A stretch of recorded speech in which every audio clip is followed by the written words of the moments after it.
Times now has reached out to Newsclick, and Newsclick has now denied all these allegations, asserting that it was an independent news organization. The editor of news portal said that they are not a mouthpiece of the CCP. So is Newsclick an independent media organization that is being falsely accused of peddling Chinese agenda? Times now has exclusively accessed a series of email exchange between Neville Singham and between Prabir, who is the editor-in-chief and the founder of Newsclick, that raises several questions over its role. Now, watch this really to understand how an Indian news portal was used to cast a doubt of Arunachal's status as India's territory. Now, remember when we asked Newsclick for a statement, they said we're an independent news organization and we're not influenced by anyone. But take a look at an email that we have accessed that was sent on the 6th of January 2021. Now, this mail came from Neville Singham and it went to Prabir Purkayastha, who is the founder and editor-in-chief of Newsclick. What does this email say?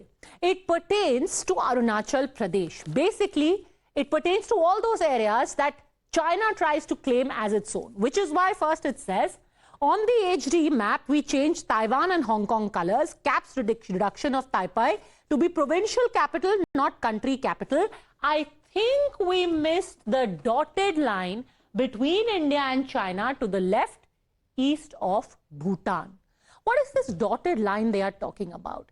They are talking about the border that India shares with China, essentially Arunachal Pradesh, because it is this Arunachal Pradesh area that China claims as its own, calls it South Tibet, and claims as its own territory. So here they are first talking about, changing the colors of Hong Kong, of Taiwan, and then they come straight to Arunachal Pradesh.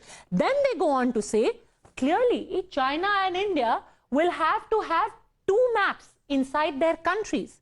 This is a mail that is being written to an independent news organization. And the most interesting part, then it goes on, Neville Singham then goes on to show a map of China and says, here is map from Diplomat where China claims Arunachal Pradesh.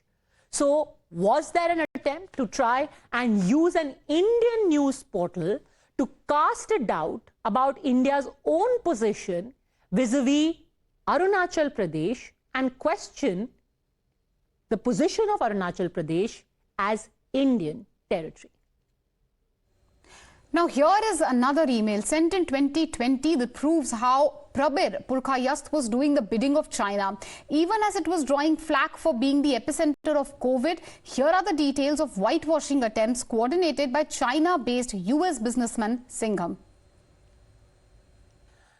Now, the other very important email that Times now has in its possession, this email was written bang in the middle of the COVID outbreak. Let's take a look at this mail that again came from Neville Singham, and it is written to Prabir Purkayastha, who is the founder and editor-in-chief of Newsclick.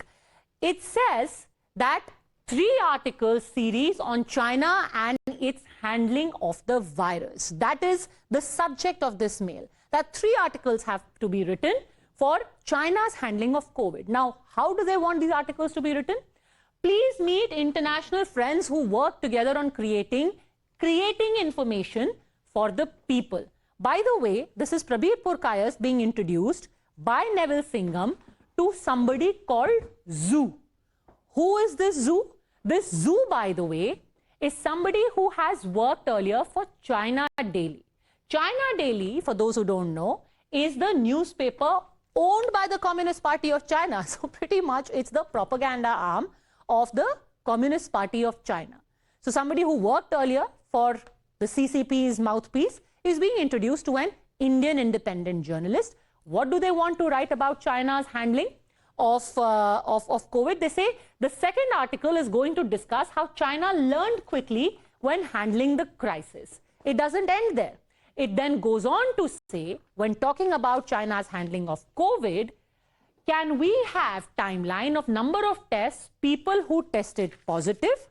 And finally, they say that we have to show that how quickly China identified the virus genetic sequence, developed the kits, and ramped their production and testing, a contrast to countries like India and the US.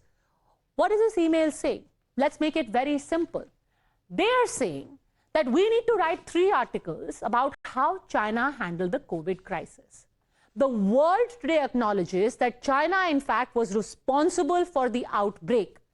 Neville Singham is telling an Indian journalist to write 3 articles through a man who used to work for China's propaganda arm earlier, and describe how quickly China learned, how everything happened so quickly. They produced masks, they produced PPE kits, they had a great response to the COVID outbreak.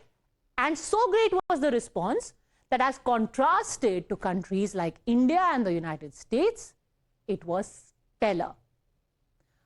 How far this is from the facts needn't be told to anyone.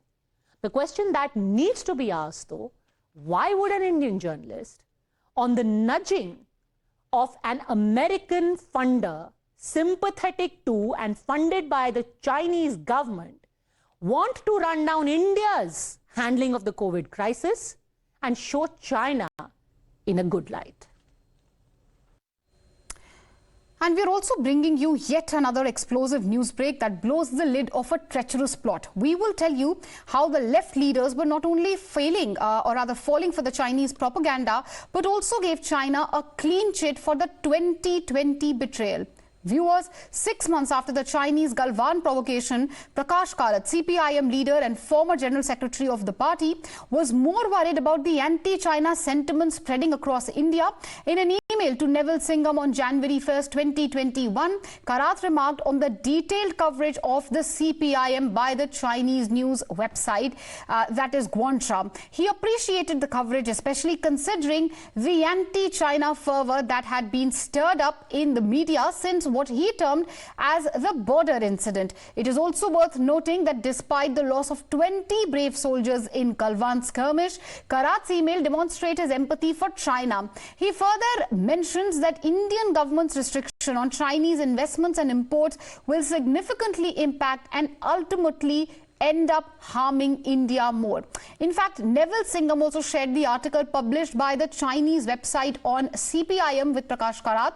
The article highlighted how the Puducherry unit of CPIM went the extra mile to sing eulogies to Mao Zedong, a brutal dictator. It underlines the tweet of December 26, 2020, hailing Mao as the great symbol of revolution in China who helped defeat global fascism. The post was retweeted by former Foreign Ministry spokesperson and now Deputy Director General of the Department of Boundary and Ocean Affairs of China.